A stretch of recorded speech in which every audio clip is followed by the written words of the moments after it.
Capítulo 31. Estou isso? So you, Madison. Minha mãe costumava dizer, Madison, você se preocupa demais. Traduzindo, surto com tudo. Quero dizer, tudo mesmo. Agora estou preocupada porque venci. Minha ascensão ao poder parece ter sido fácil demais. Na minha vida, na vida dos meus pais, a recompensa veio com tão pouca luta. As casas em Dubai, Singapura e Brentwood. A vida após a morte segue. Entretanto, não é bem a morte de costume. Algo parece estranho, mas não sei dizer o que é. Lá se foi a antiga Mad Spencer, aquela das boas maneiras de colégio interno. Essa parte cativante de mim foi declarada extinta. Verdade, mais uma vez estou sentada diante da mesa da estação de telemarketing, mas os fones ficam de lado na minha cabeça, dando espaço para a coroa cravejada de pérolas de Médici, e meu comportamento está alterado para sempre, para melhor ou pior. Em vez de adular os cronicamente doentes, de maneira diplomática e sem ameaças, assegurando-os da qualidade de vida no Hades, existe o termo qualidade de morte, expondo todas as oportunidades maravilhosas oferecidas pela vida após a morte, a nova versão de mim mesma intimida os que estendem essa ociosidade, os que adiam a própria morte. Em vez de ensinar e assegurar, a nova e agressiva Madison faz um longo discurso aos moribundos que têm a infelicidade de empreender uma conversa telefônica comigo. Sim, tenho 13 anos de idade, estou morta e faço trabalho infantil no inferno.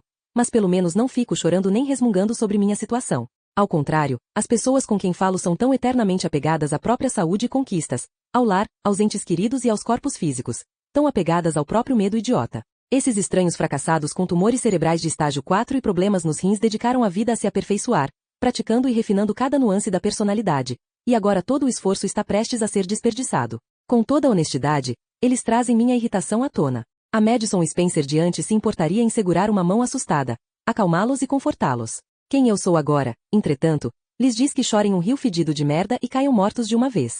De vez em quando, uma divisão ou companhia da minha horda manchada, os exércitos que herdei de Gilles de Raiz ou Hitler, ou Idi Amin, passa por ali, implorando por algum trabalho, alguma tarefa de larga escala para desempenhar a meu favor.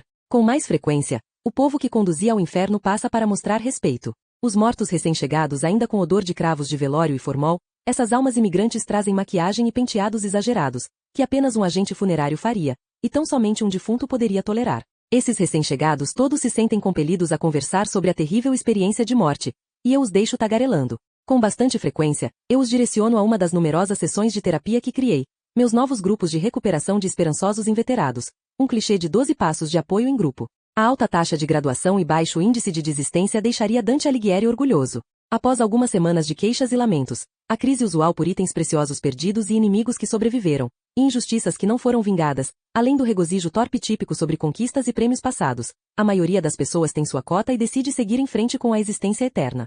Por mais rudes que meus métodos possam parecer, meus amigos mortos não estão entre as pessoas que permanecem por séculos em celas imundas, praguejando contra a nova realidade. Os mortos que treinei provam ser notavelmente bem ajustados e produtivos. Entre eles, Richard Vall, que morreu cheio de hematomas causados por um acidente de carro semana passada em Missoula, Montana. Esta semana ele lidera os antigos batalhões de Genghis Khan na campanha atual para coletar todas as bitucas de cigarro jogadas que inevitavelmente acabam por aqui. Neste lugar também está Azel Kunzeler, que sucumbiu à hemofilia 2 semanas atrás, em Jacksonville, Flórida. Agora ela comanda antigas legiões romanas em sua última missão, dada por mim, para propagar 1 bilhão de botões de rosa fluorescentes no espaço atualmente ocupado pelo lago da Bile Tépida. Obviamente isso se constitui num projeto descarado apenas de geração de trabalho. Pode me processar. Mas o esforço mantém todos ocupados por eras a fio, e até mesmo um pequeno nível de sucesso melhora a atmosfera geral do submundo. O mais importante é que essas missões afastam pretensos puxa-sacos e permitem que me concentre em meus próprios projetos. Sim, posso ser uma criança morta estrangulada num jogo sexual mal compreendido, mas para mim o copo está na maioria das vezes metade cheio. Apesar do otimismo, nem sinal de Goran ainda. Não que tenha revirado o além-vida buscando por ele de forma obsessiva, desesperada e solitária. Nos limites de minha visão periférica, Babette vem caminhando em minha direção com meu teste de salvação do polígrafo nas mãos de unhas com esmalte vencido. Em meu headset de telefone, pergunto a uma mulher de meia-idade agonizante em Austin, Texas, está familiarizada com o antigo divórcio ao estilo Reno? Explico como, décadas atrás, bastava tirar férias de 6 semanas para estabelecer residência em Nevada e preencher uma ficha para dissolução matrimonial sem culpa. Bem, digo-lhe que pegue o próximo voo para Oregon, onde legalizaram o suicídio assistido. Ela nem vai precisar comprar passagem de ida e volta, e poderá estar morta no próximo fim de semana. Contrate um hotel de luxo no centro de Portland, instrua, faça uma massagem e peça serviço de quarto para ter uma overdose de fenobarbital. Fácil assim. Faça um verdadeiro piquenique. Sentada ali, falando ao telefone com meus dedos cruzados, juro que tudo é verdade. Palavra de escoteiro. Minha estação de trabalho, o que passaria como um cubículo de escritório na Terra, está enfeitada com meus souvenirs de poder, as várias armas de assassinato, partes de corpo e símbolos de poder imperial. Encarando-me do quadro de cortiça, o pedaço de bigodinho de Hitler não inspira honestidade. Na minha visão periférica, Babette se aproxima, trazendo os inevitáveis resultados do meu teste. No meu telefone, asseguro a essa pessoa agonizante do Texas que o registro permanente dela está aberto na mesa diante de mim, e mostra que ela basicamente pegou a rota expressa para o inferno desde os 23 anos, quando cometeu adultério. Apesar de na época estar casada com o marido há apenas 2 semanas, tivera relação sexual com um carregador de bagagens local, em grande parte porque ele a lembrava de um antigo admirador. Nos rastros dessa revelação, a mulher perde o fôlego, entra num acesso de tosse, e luta para perguntar: como sabe disso? Além do mais, parece ter buzinado demais com o carro. De acordo com a lei divina, explico, cada ser humano não pode buzinar mais do que 500 vezes durante a vida toda. Uma buzina além desse número, não importam as circunstâncias, resulta numa condenação automática ao inferno, o que basta para afirmar que todos os motoristas de táxi estão predestinados a esse local. Uma lei similarmente inquebrável se aplica a bitucas de cigarro descartadas. As primeiras 100 são permitidas, mas qualquer bituca a mais resulta numa condenação eterna sem esperança de resgate.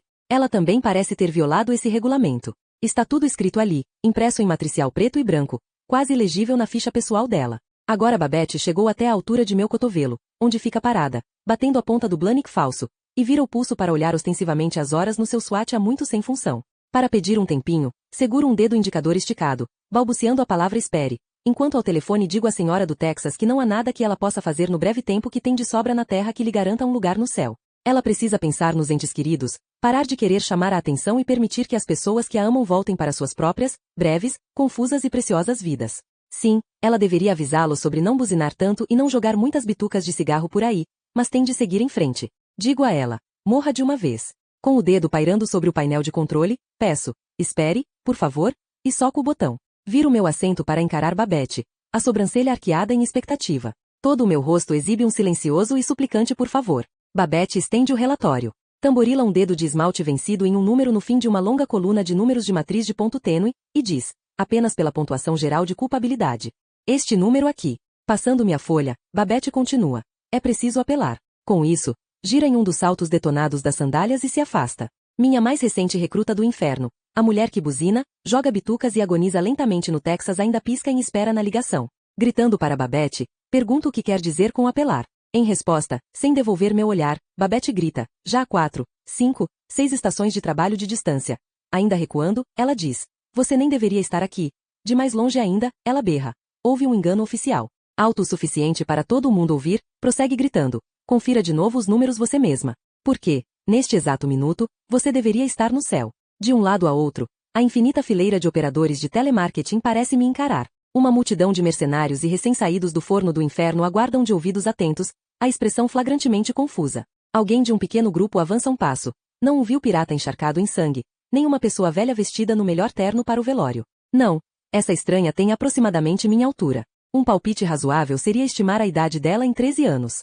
Essa estranha quase poderia passar por uma antiga versão minha, a imaculada, bem comportada Madison, que usava sapatos sensatos e um conjunto de tweed escolhido com cautela para mascarar um futuro de imundície. Em contraste com a versão corrente de mim mesma, a pequena estranha se apresenta sem sangue demoníaco seco nas mãos ou no rosto, o cabelo penteado direitinho e meticulosamente arranjado.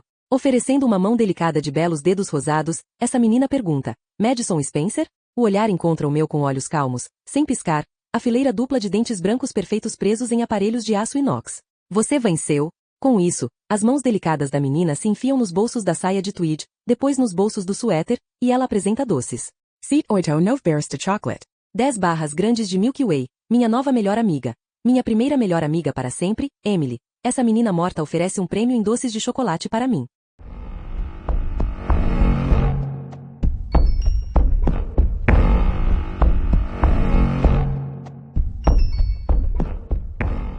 Capítulo 32. Estoy sad?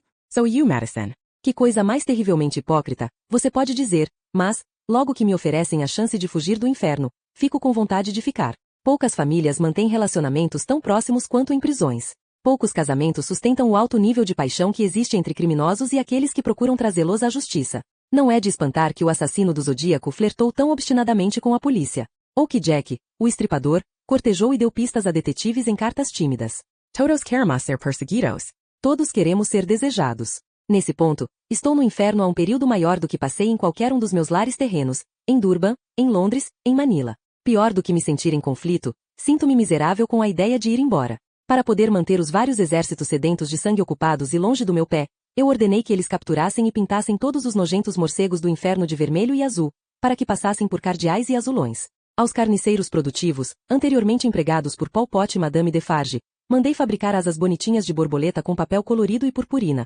depois grudar essas asas falsas nas asas reais das moscas que estavam sempre presentes. Não apenas isso emboneca a atmosfera normalmente lúgubre do submundo, como também evita o que seriam os inevitáveis confrontos entre hordas de mongóis, tropas de assalto nazistas e antigos soldados egípcios. Mais importante, mantém todos ocupados e permite que eu passe o tempo fazendo uma turnê com Emily, comendo Milky Ways e conversando sobre meninos. Durante nossa caminhada relaxada, eu aponto as possíveis melhorias para a paisagem, um arbusto florescendo aqui, um espelho d'água ali, talvez um aviário com papagaios coloridos. Emily anota fielmente cada uma dessas coisas numa pranchetinha que ela carrega. As massas potencialmente necessitadas dos novos mortos, aquelas almas ansiosas que eu incitei a morrer e vir para o inferno.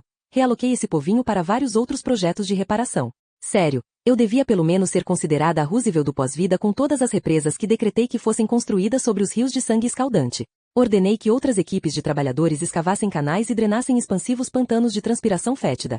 Graças a mim, o antigo pântano de suor do inferno não existe mais. Almas perdidas que passaram vidas inteiras no estudo e prática de engenharia civil e estrutural ficam empolgadas com a oportunidade de dar uma utilidade às suas habilidades. Os morros rolantes de muco semi-coagulado foram aplainados. E um gulag inteiro de trabalhadores escravos alegremente condenados não faz nada além de fabricar vitórias régias falsas de papel crepom e colocar suas obras na superfície do lago de merda. Mais e mais eu vejo que o inferno não é tanto uma conflagração punitiva quanto é o resultado natural de eras de manutenção adiada. Colocando francamente, o inferno não é nada mais do que uma vizinhança marginal que se deixou deteriorar ao extremo. Veja todos esses incêndios de minas de carvão fumegantes, no subsolo, expandindo-se para dar conta de todos os montes de pneus queimados, jogados em todos os esgotos abertos e campos de lixo tóxico, e o resultado inevitável seria o inferno. Uma situação dificilmente reparada por sua tendência autoabsorvida de os residentes focarem-se nos próprios infortúnios e deixarem de levantar um dedo morto para defender seu ambiente. De nosso posto privilegiado, caminhando pela praia do mar de insetos, Emily e eu inspecionamos as melhorias lentas, mas certas, da paisagem pavorosa. Eu aponto áreas de interesse. O rio de saliva quente que se estende, os abutres circulando Hitler e seus colegas distantes relegados a seu lugar indizível. Explico as regras aparentemente arbitrárias com as quais as pessoas entram nesse infortúnio. Como cada pessoa viva pode usar a palavra com P um máximo de 700 vezes. A maioria das pessoas não tem a menor ideia de como é fácil ser condenado. Mas, se alguém disser porra pela 700ª vez, ele ou ela será condenado. De modo automático. Regras similares se aplicam à higiene pessoal. Por exemplo, na 855ª vez que você deixa de lavar as mãos depois de esvaziar os intestinos ou a bexiga, está condenado. A 300ª vez que você usar a palavra neguinho ou a palavra bicha, não importa a sua raça ou preferência sexual, você acaba comprando aquele temido bilhete só de ida para o submundo. Caminhando por lá, digo a Emily como os mortos podem mandar mensagens para os vivos. Da mesma forma que gente viva manda flores ou e-mails, uma pessoa morta pode mandar para uma pessoa viva uma dor de estômago ou um zumbido no ouvido ou uma melodia que não sai da cabeça e que vai ocupar a atenção da pessoa viva ao ponto da loucura. Nós duas caminhamos examinando por alto a paisagem pútrida e efervescente. A troco de nada, Emily diz. Conversei com aquela Babette, e ela disse que você tem um namorado. Não tenho, insisto. O nome dele, Emily diz, é Goran? Eu insisto que Goran não é meu namorado. Os olhos dela permanecem fixos nas notas que escreveu na prancheta. Emily pergunta se eu sinto saudades de meninos. Talvez do baile de formatura? Sinto saudade da oportunidade de namorar e me casar e ter meus filhos? Não particularmente, eu respondo. Uma trupe de piriguetes sinistras no meu velho colégio interno, as 3 infames que me ensinaram o jogo do malho. Elas certa vez se voluntariaram a me educar sobre reprodução humana. Como elas me diziam, o motivo pelo qual os meninos desejam tão desesperadamente beijar as meninas é porque, com cada beijo, a atividade faz os pintos dos moleques aumentarem. Quanto mais meninas um garoto beijar, maior o pinto. E os garotos que se vangloriam de ter o maior são premiados com os trabalhos de maior status e que pagam melhor. Sério, é bem simples assim. Todos os meninos dedicam a vida a conquistar os genitais maiores, fazendo aquele troço nojento crescer para que possam acabar enfiando numa infeliz qualquer. A ponta distante do pinto alongado quebra. Sim, o pinto fica tão grande que acaba quebrando, e a parte quebrada permanece alojada na chimbica da menina. Esse acontecimento natural é tipo os lagartos que vivem em desertos áridos e podem voluntariamente soltar o rabo, que se contorce. Qualquer pedaço, de uma pontinha até quase todo o pinto, pode literalmente ficar dentro da menina, e ela não tem como tirá-lo. Emily olha para mim, Seu rosto torcido com muito mais nojo do que ela mostrou quando viu pela primeira vez o lago da Bile tépida ou o grande oceano de esperma desperdiçado. A prancheta fica pendurada, ignorada em suas mãos. Continuando, explico que a porção alojada do pinto fraturado cresce para se tornar o bebê resultante. Quando o pinto quebra em 2 ou 3 porções, cada um desses se desenvolve para se tornar gêmeos ou trigêmeos. Toda essa informação fatual vem de uma fonte legítima. Eu asseguro Emily. Se alguém no colégio interno suíço sabia alguma coisa sobre meninos e seus genitais ridículos, seriam aquelas 3 galinhas. Conhecendo os fatos da vida como eu conheço, digo a Emily, não, certamente não sinto falta de ter um namorado. Nós duas continuamos a caminhar em silêncio.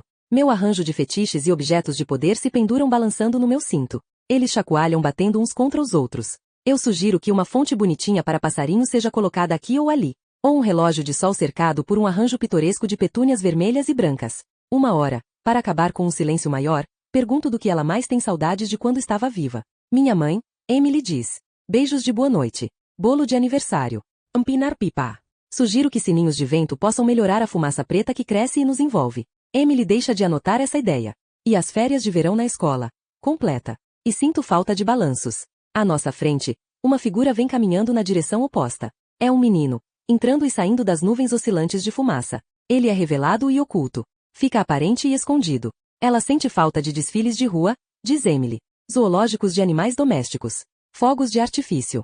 A figura do menino se aproxima de nós, segurando algum tipo de travesseiro no peito. Seus olhos são devassos, sua fronte grosseira e temperamental, os lábios curvados num sorriso sensual de escárnio. O travesseiro que ele carrega é de um laranja vivo, com texturas que parecem simultaneamente suaves e vivas. O garoto usa um macacão rosa-choque com um número comprido bordado de um lado do peito. Sinto saudades de montanhas russas. Emily diz. E passarinhos. Passarinhos reais, quero dizer. Não morcegos pintados de vermelho. O garoto, agora bloqueando nosso caminho, é Goran. Levantando o olhar da prancheta, Emily diz. Oi. Acenando para ela, ele fala comigo. Desculpe ter sufocado você até a morte, diz em seu sotaque de vampiro, e move o travesseiro laranja na minha direção. Você vê que agora estou morto também.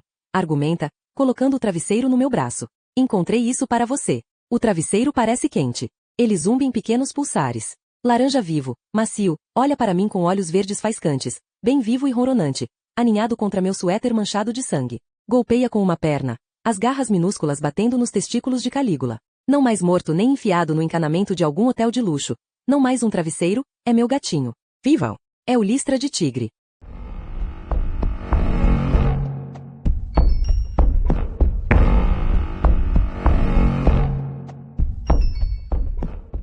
Capítulo 33. Estou sad? So you, Madison. Estou com meu gatinho. Estou com meu namorado. Estou com minha melhor amiga. Tenho mais morte a meu lado do que jamais tive em vida. Exceto pelo meu pai e minha mãe. Foi só eu fazer as pazes com Goran que outra crise começou. Foi só eu aceitar a bolinha felpuda e quentinha do meu amado gatinho, Listra de Tigre, que meu equilíbrio emocional foi de novo nocauteado. Goran, assegurei a ele, não me matou. Sim, de certa maneira ele acidentalmente matou a pessoa identificada como Madison Spencer. Destruiu para sempre aquela manifestação física, mas Goran não me matou. Continuo exister. Além do mais, suas ações foram precipitadas pelo meu próprio conceito falacioso de malho. O que aconteceu na suíte de hotel foi uma comédia de erros grosseira. Graciosamente, aceitei o Listra de Tigre e apresentei Goran a Emily. Nosso trio continuou a caminhar até que minhas obrigações fizeram com que voltasse ao trabalho de telemarketing. Com meu amado gatinho aninhado e dormindo no meu colo, ronronando feliz, e meu headset firme no lugar, passei a fazer as pesquisas com o computador central conectando-me aos lares, a gente viva e respirante em zonas de horários em que o jantar estava pronto para começar. Numa residência, algum lugar com um código de área da Califórnia, uma voz de homem atendeu. Alô? Olá, senhor, começo, seguindo o roteiro que dita cada declaração e resposta. Fazendo carinho no gato que descansa no colo, prossigo. Posso ter alguns minutos do seu tempo para um importante estudo referente a hábitos de consumo em relação a várias marcas concorrentes de fita adesiva?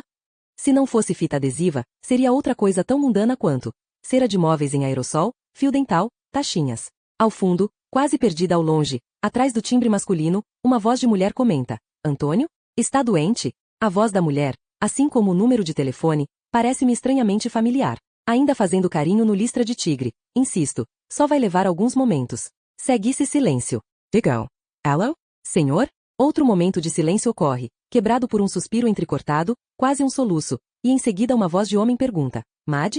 Verificando de novo o número de telefone, o número de 10 dígitos que aparece na tela do computador, eu o reconheço. Em meus fones, o homem fala. Meu bebê, é você?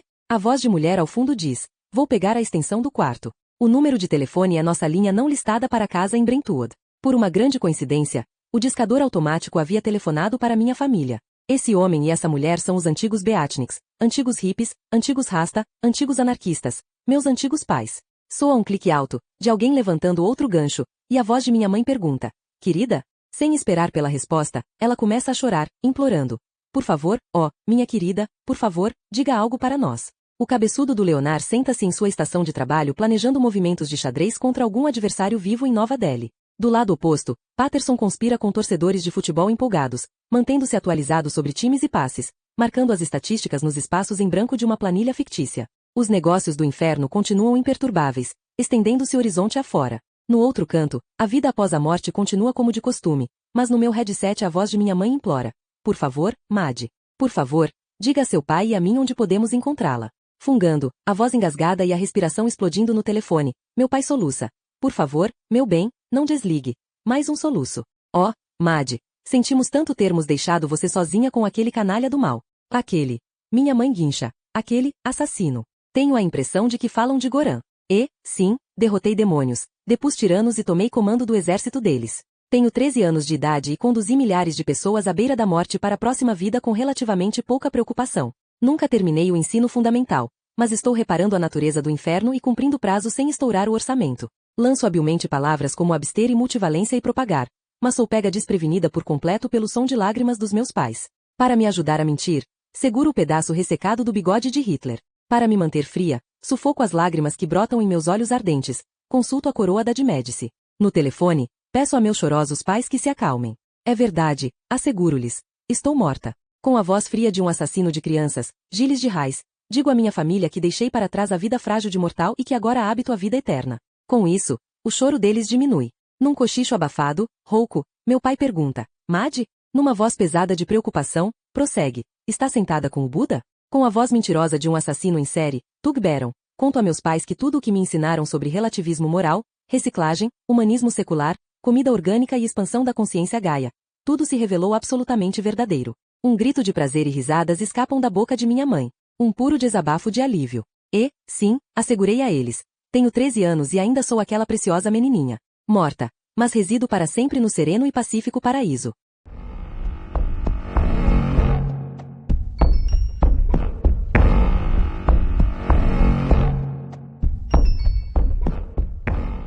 Capítulo 34.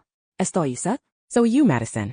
Meu grupo de amigos mortos e eu planejamos uma pequena peregrinação para farrear entre os vivos. E saquear a terra em toda a sua riqueza de doces. Leonard vai atrás de candy corn, aquelas sementes falsas de açúcar arenoso listradas de branco, laranja e amarelo. Patterson está com desejo de caramelo sabor chocolate, mais conhecidos como Toads e Rose. Archer cobiça aquele exagero de doces de amendoins e toffee comercializados como Beach or Honey. Para Babette, é pastilha de menta certs. Como Leonard explica, Halloween é a única ocasião regular na qual os mortos do inferno podem revisitar os vivos na terra. Do anoitecer até meia-noite, os condenados podem caminhar, bem visíveis, entre os vivos. A diversão termina com as badaladas da meia-noite. E, como Cinderela, perder esse toque de recolher gera uma punição especial. Como Babette descreve, qualquer alma atrasada é forçada a vagar pela terra por um ano, até o anoitecer do próximo Halloween. Graças ao plástico derretido do SWAT sem função, Babette perdeu o horário uma vez e foi banida ao ócio, invisível e inaudível entre os vivos obcecados, por 12 entediantes meses. Em preparação para o passeio de Halloween, sentamos em grupo, costurando, colando, recortando fantasias.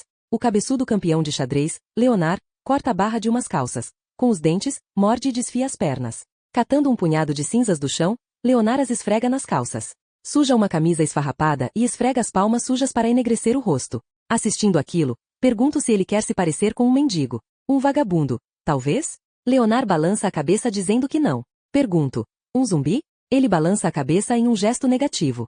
Sou um copista escravo de 15 anos que morreu no incêndio que destruiu a grande biblioteca de Ptolomeu I em Alexandria. Esse seria meu próximo palpite. Comento. Soltando baforadas na lâmina e polindo minha adaga, pergunto por que Leonard escolheu essa fantasia em particular. Não é uma fantasia. Patterson diz com uma risada. É o que ele foi. É como ele morreu. Leonard pode parecer e agir como um moleque contemporâneo, mas está morto desde o ano 48 a.C. Patterson, com seu uniforme de futebol americano e beleza também bem americana com carinha de bebê, explica o fato enquanto lustra um capacete de bronze. Tirando o capacete de futebol, Encaixa o capacete de bronze no cabelo encaracolado. Sou um soldado ateniense morto numa batalha com os persas em 490 a.C. passando um pente no cabelo, com as cicatrizes vermelhas bem visíveis nos pulsos. Babette explica. Sou a grande princesa Salomé, que exigiu a morte de João Batista e foi punida sendo atacada por cachorros selvagens. Leonard diz, nem em sonho. Está certo. Babette confessa. Sou uma dama de companhia de Maria Antonieta, e dei cabo de minha vida para não encarar a guilhotina em 1792. Patterson fala. Mentirosa. Leonard acrescenta. E você não é Cleópatra também. Está bem, Babette diz. Foi a Inquisição Espanhola, acho. Não riam, mas faz tanto tempo que não me lembro muito bem. No Halloween, os bons costumes dizem que os mortos não devem apenas visitar a terra, mas fazer isso disfarçados de como foram em vidas passadas. Portanto, Leonard se torna mais uma vez o antigo Pamonha. Patterson, um atleta da Era do Bronze. Babette, uma bruxa torturada, ou seja lá o que for. O fato de alguns de meus novos amigos terem morrido há séculos, alguns há milênios, torna o momento presente em que estamos sentados juntos, costurando e polindo, muito mais frágil, precioso e amaldiçoado. Pode ir esquecendo, diz a pequena Emily. É evidente que costura uma elaborada saia de filó, decorando-a com gemas que reuniu de desconsoladas almas em coma. Enquanto costura, diz, não vou sair por aí no Halloween fantasiada de canadense idiota com AIDS. Serei uma princesa fada. Cá para nós, tenho medo de andar por aí entre os vivos. Uma vez que é meu primeiro Halloween desde a minha partida, tremo só de pensar em quantas vagabas estarão por aí com camisinhas da Hello Kitty enroladas no pescoço, os rostos anóxicos com maquiagem azul, numa paródia barata do meu trágico fim. Andando por essas poucas horas, serei continuamente confrontada pelos insensíveis farristas enquanto tiram sarro de mim? Como Emily, considero aparecer como uma personagem padrão. Gênio, anjo ou fantasma. Outra opção possível é levar meus exércitos malignos de volta à terra e fazê-los me carregar numa cadeira dourada enquanto caçamos minhas inimigas piranhas e as aterrorizamos. Poderia carregar o listra de tigre e me apresentar como uma bruxa acompanhada de um familiar. Talvez sentindo minha relutância, Leonard pergunta, você está bem? Comentário ao qual apenas dou de ombros. Não melhora meu ânimo lembrar como menti para meus pais ao telefone. A única coisa que faz o inferno parecer o inferno, lembro a mim mesma, é a nossa expectativa de que ele pareça com o paraíso. Isso pode alegrar você, diz uma voz. Aproximando-se sem que eu percebesse, Archer ficou em nossa companhia e, em vez de uma fantasia, carrega uma pasta grossa.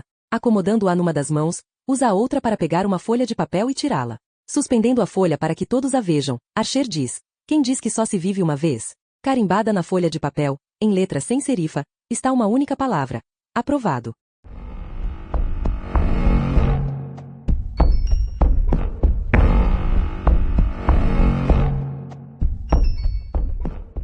Capítulo 35.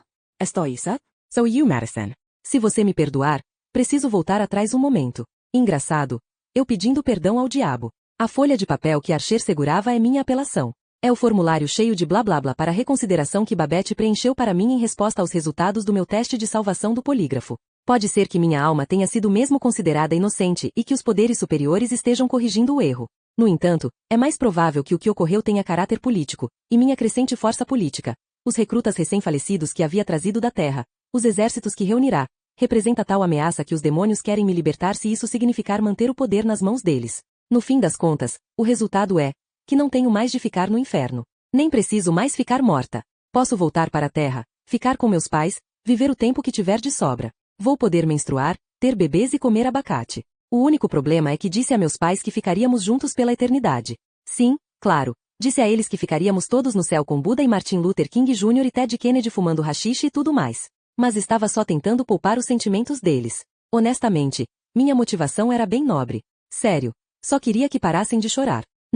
Não sou completamente realista sobre as minguadas chances de meus pais alcançarem o paraíso. Naquele canto, falando ao telefone, fiz meu pai prometer buzinar pelo menos 100 vezes por dia. Fiz minha mãe jurar que usaria a palavra porra e sempre jogaria bitucas de cigarro pela janela. Com a ficha que já tem, esses comportamentos assegurariam a condenação deles. Para sempre no inferno é ainda para sempre, e pelo menos estaríamos juntos como uma família intacta. Enquanto ele chorava, forcei meu pai a prometer que nunca iria recusar a oportunidade de soltar pum num elevador lotado. Fiz minha mãe prometer que faria xixi na piscina de cada hotel em que entrasse. A lei divina permite que cada pessoa solte gases em apenas 3 elevadores e urine na água compartilhada de apenas 2 piscinas. Isso independe da idade, portanto a maioria das pessoas já está condenada ao inferno desde os 5 anos.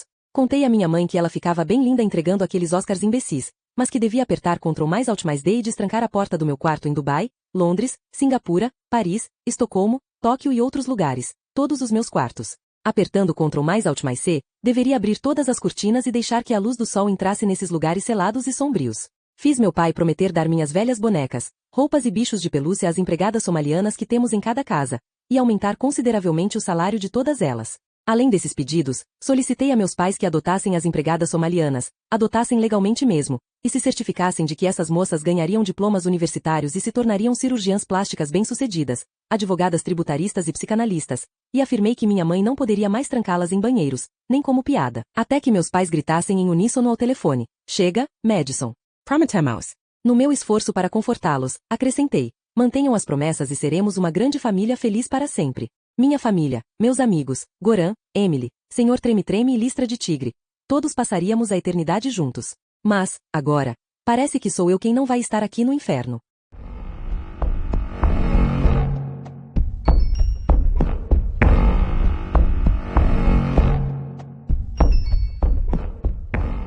Capítulo 36. Estou certo? So you, Madison. Mas acho que você já sabe disso.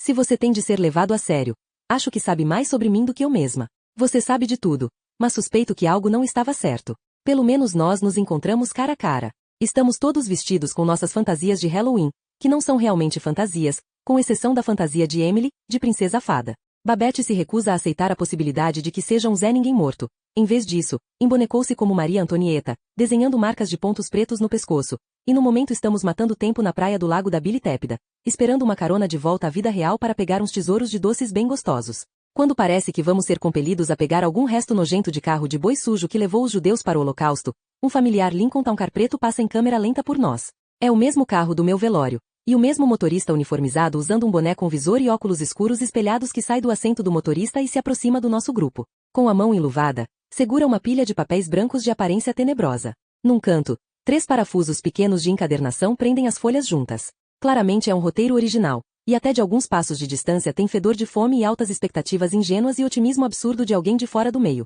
Mais de fora do que poderia sonhar. Segurando o calhamaço de páginas à frente, obviamente esperando que eu o pegasse, o motorista diz: "Ei." Os óculos espelhados vão das páginas para meu rosto, incitando-me a ver o roteiro e tomar uma posição. "Achei meu roteiro para você ler na viagem de volta à Terra." Nesse momento tenso, um canto da boca do motorista se vira num possível sorriso malicioso, alguma expressão ou tímida ou irônica, mostrando uma confusão de dentes de roedor amarronzados se projetando de suas gengivas.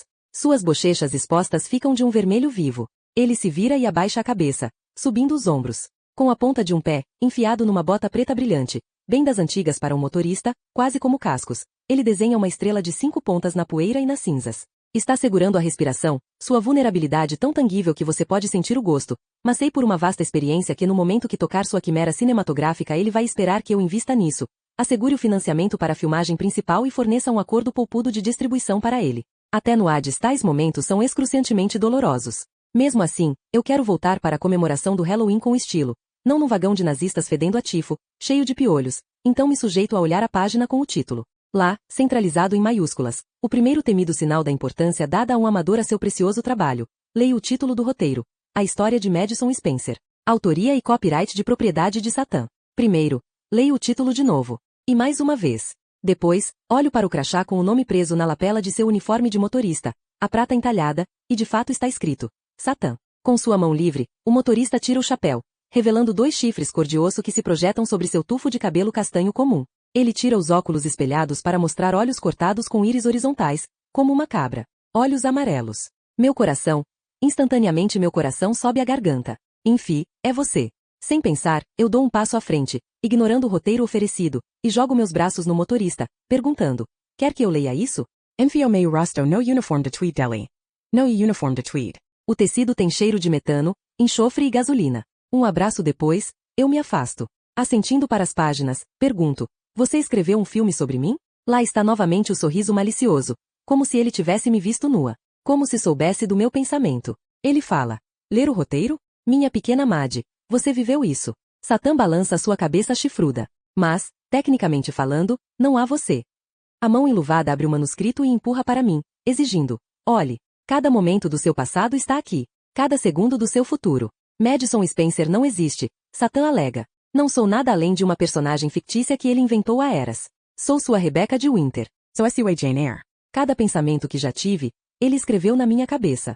Cada palavra que eu disse, ele alega ter roteirizado para mim. Fisgando-me com seu roteiro, seus olhos amarelos piscando, Satã diz: você não tem livre-arbítrio. Nenhum tipo de liberdade. Você não fez nada que eu não tenha planejado para você desde o começo dos tempos. Eu fui manipulada desde o dia em que nasci, ele insiste. Conduzida tão graciosamente quanto Elinor Glyn faria com uma heroína num tapete de pele de tigre num encontro com um cheque árabe. O curso da minha vida foi manipulado tão eficientemente quanto pressionando Ctrl mais Alt mais Madison num teclado. Minha existência inteira é predestinada, decretada no roteiro que ele segura para minha inspeção. Recuo um passo atrás, sem aceitar aquele roteiro vagabundo. Sem aceitar nada desse novo conceito. Se Satã está dizendo a verdade, então minha recusa já está escrita aqui. Arqueando as sobrancelhas espinhosas, ele diz presunçosamente: se tem coragem e inteligência, é porque quis que as tivesse. Essas qualidades foram o meu presente. Eu exigi que Baal se rendesse a você. Seus ditos amigos trabalham para mim.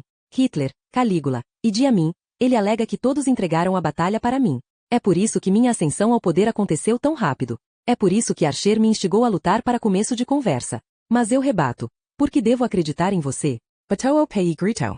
Você é o príncipe das marés. Satã joga sua cabeça para trás, mostrando seus dentes manchados para o céu e gritando: sou o príncipe das mentiras. Que seja. Digo. Digo também que, se ele é mesmo responsável por tudo o que eu digo, foi ele quem estragou a última fala do meu diálogo. Dei fama à sua mãe. Dei ao seu pai uma fortuna. Libera. Se quer uma prova, escute. Ele abre o roteiro, lendo alto. Madison de repente se sente confusa e aterrorizada. E me senti. Eu me senti confusa e aterrorizada. Ele continua. Madison olha ao redor, buscando ansiosamente pelo conforto do grupo de amigos. E naquele momento eu havia de fato virado meu pescoço, tentando avistar Babette, Patterson e Archer. Mas eles já haviam entrado no carro que esperava. E, sim, conheço as palavras pânico e pulsação acelerada e ataque de ansiedade, mas não estou certa de se posso ao menos existir para vivê-las. Em vez de uma garota gorda e esperta de 13 anos, posso ser um traço da imaginação de Satã. Apenas manchas de tinta no papel. Se a realidade realmente mudou naquele instante, ou se minha percepção é que mudou, não sei dizer. Mas tudo parece minado. Tudo parece estragado. De sua forma nerd, Leonard tentou me alertar. É possível que a realidade fosse exatamente da forma como ele descreveu. Demônio igual daimon igual musa ou inspiração igual meu criador. Lendo compenetradamente as páginas do roteiro, rindo com seu trabalho, Satã diz: você é minha melhor personagem. Sorri. Estou tão orgulhoso de você, Madison. Você tem um talento tão nato para conduzir almas à perdição. Com uma pitadinha de melancolia, complementa: as pessoas me odeiam. Ninguém confia em mim. Ele me encara quase com amor, lágrimas formando-se em seus olhos de bode. Por isso criei você.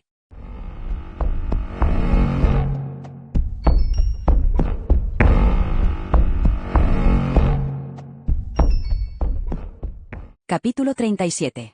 Estou Seth?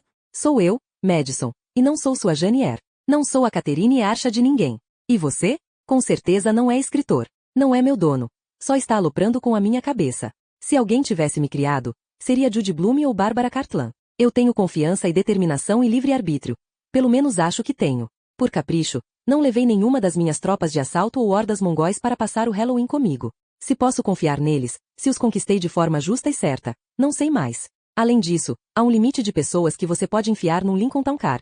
E, apesar do que minha mãe diz, um cortejo pode sim ser grande demais. No último minuto, não pude nem usar o bigode de Hitler porque o listra de tigre o comeu.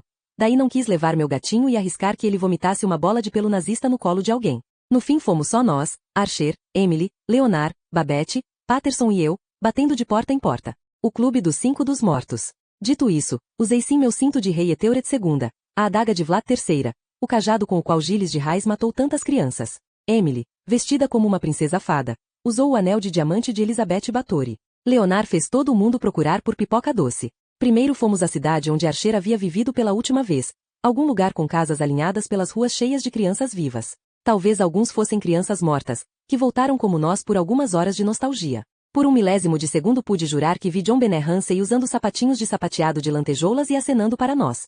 Cercados como estamos por grupos de saqueadores de pivetes fantasiados, é desconfortável saber que alguns desses monstrinhos diminutos vivos vão morrer em acidentes de carro relacionados à embriaguez. Algumas líderes de torcida e anjos vão desenvolver distúrbios alimentares e morrer de fome. Algumas gueixas e borboletas vão casar com alcoólatras, que baterão nelas até a morte. Alguns vampirinhos e marinheiros vão enfiar os pescoços em forças ou serão mutilados em rebeliões de presídio, ou vão ser envenenados por águas vivas enquanto passam as férias dos sonhos mergulhando no grande recife de coral. Aos super-heróis sortudos, lobisomens e vaqueiras, a velhice irá trazer diabetes, doenças cardíacas e demência. Na varanda de uma casa de tijolos, um homem responde à campainha, e nosso grupo grita gostosuras ou travessuras, na cara dele. Quando ele nos dá barras de chocolate, esse homem fala empolgado sobre a roupa de fada de Emily, a fantasia cheia de joias de Maria Antonieta de Babette. Patterson como o soldado grego. Quando os olhos dele pousam em mim, o homem examina a faixa de camisinhas da Hello Kitty no meu pescoço. Colocando uma barra de chocolate na minha mão manchada de sangue, comenta: espere, não me diga. Você deve ser aquela menina, a filha daquela atriz, que foi sufocada até a morte pelo irmão psicótico, certo? Parado ao meu lado, na varanda do homem, Goran usa um suéter de gola rolê e uma boina. Ele fuma um cachimbo vazio. Mesmo protegido por trás de óculos pesados de tartaruga, os olhos ardentes de Goran parecem feridos. É possível que Satã tenha roteirizado esse momento. Ou pode mesmo estar acontecendo. Não, senhor, respondo. Sous Simone de Beauvoir. Acenando para Goran, acrescento. E este, claro, é o bem famoso Messias Jean-Paul Sartre. Mesmo agora, estou perdida. Eu estava apenas sendo esperta e misericordiosa ou estava lendo diálogos espertinhos escritos pelo diabo? Deixando a varanda, nosso grupo continuou pela rua. Quase sem ser notado, Archer seguiu por outra direção. Então eu corri atrás dele para trazê-lo de volta a nós. Puxando pela manga de couro preta, pedi que me seguisse, mas Archer continuou a caminhar na direção oposta, claramente na própria missão, colocando mais e mais distância entre nós dois e o grupo de colegas. Abandonando o Clube dos Cinco. Sem mais palavras, eu o sigo até haver poucas luzes dos postes da rua, e depois mais nenhuma. Continuamos até que a calçada de concreto termine, até que as casas terminem, e nós dois estamos caminhando pelo cascalho de uma rua vazia e escura.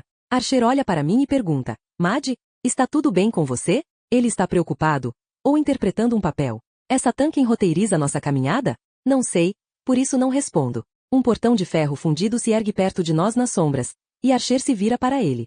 Nós passamos por uma cerca de ferro, e somos cercados de imediato por túmulos, caminhando em grama cortada, ouvindo grilos cantar. Até numa escuridão quase total, Archer marcha sem um passo em falso. Só pegando a manga de sua jaqueta de couro eu posso segui-lo, e mesmo com essa ajuda eu cambaleio sobre lápides de túmulos. Chuto para o lado buquês de flores, meus sapatos de salto molhados pela umidade. Archer para de modo abrupto, e eu bato nas pernas dele. Sem dizer uma palavra, ele fica de pé, olhando para um túmulo, a pedra entalhada com o retrato de uma ovelha dormindo, duas datas com apenas um ano de diferença. Minha irmã, Archer diz. Ela deve ter ido para o céu, porque nunca a vi. Ao lado do túmulo, uma segunda pedra traz o nome Archibald Merlin Archer. Eu, diz Archer, batendo na segunda pedra com a ponta da bota. Ficamos lá em silêncio. A lua acima lança uma luz fraca sobre a cena ao nosso redor, com incontáveis lápides espalhadas em todas as direções. A grama iluminada pela lua cobre o chão. Incerta de como responder, eu estudo o rosto de Archer buscando pistas.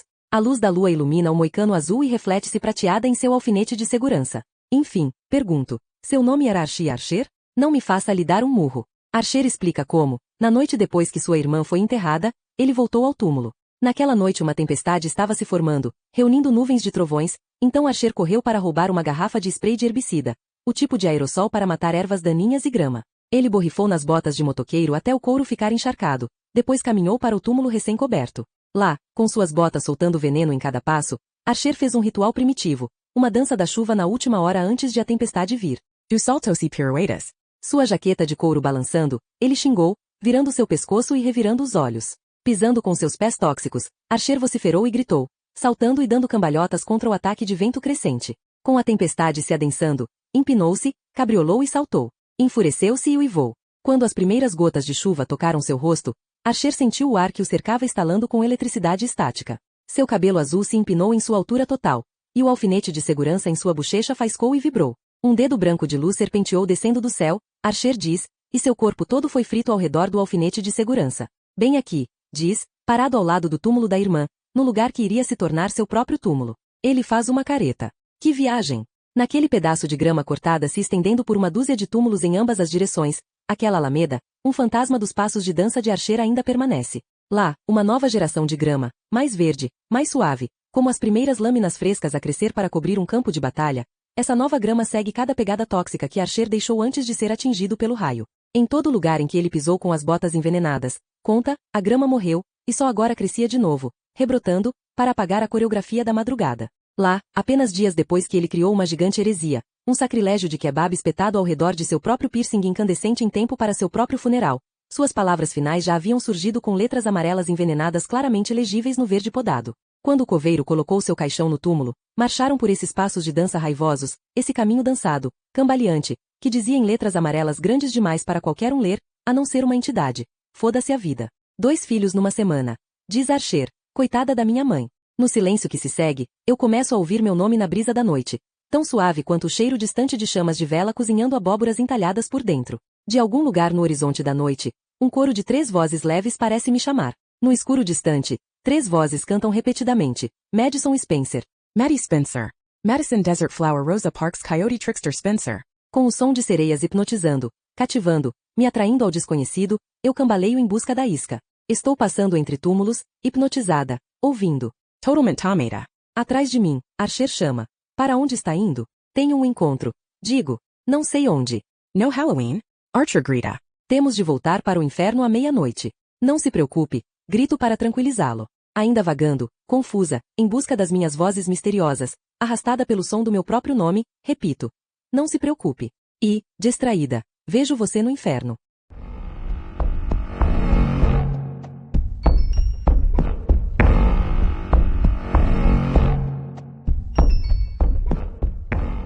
Capítulo 38. Estoy sad? So you, Madison Desert Flower Rosa Parks Coyote Trickster Spencer. Você me provocou. Trouxe minha ira sobre sua casa. Agora, para provar que eu existo, preciso matar você. Como a criança vive mais do que o pai, a personagem precisa enterrar o autor.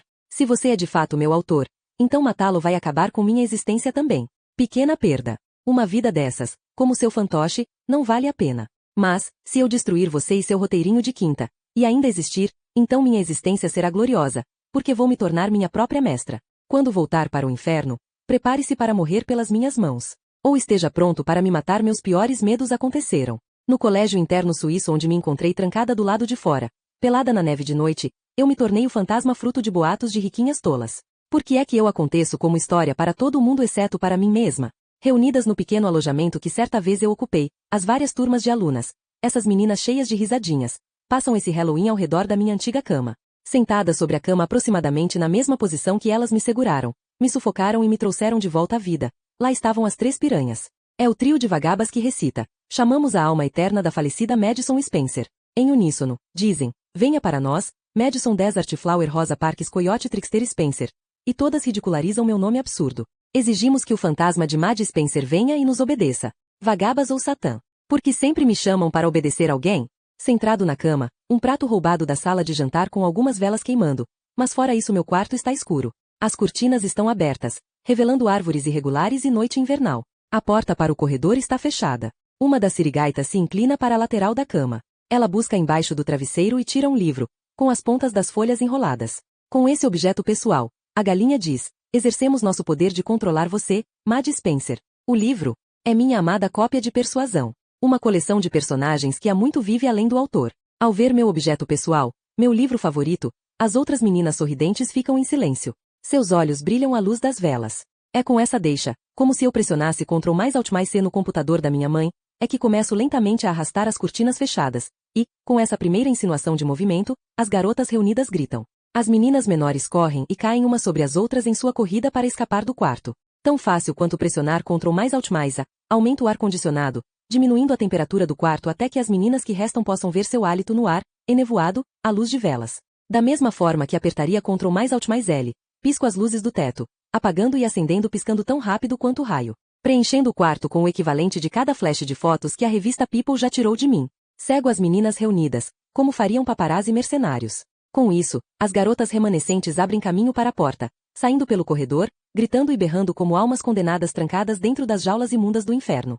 Elas arranham joelhos e cotovelos subindo umas sobre as outras, deixando apenas as 3 barangas ainda sentadas ao redor das velas na minha cama. Sim, aqui estou, a lendária garota nua que deixou as marcas de fantasma das mãos mortas na maçaneta desse próprio alojamento.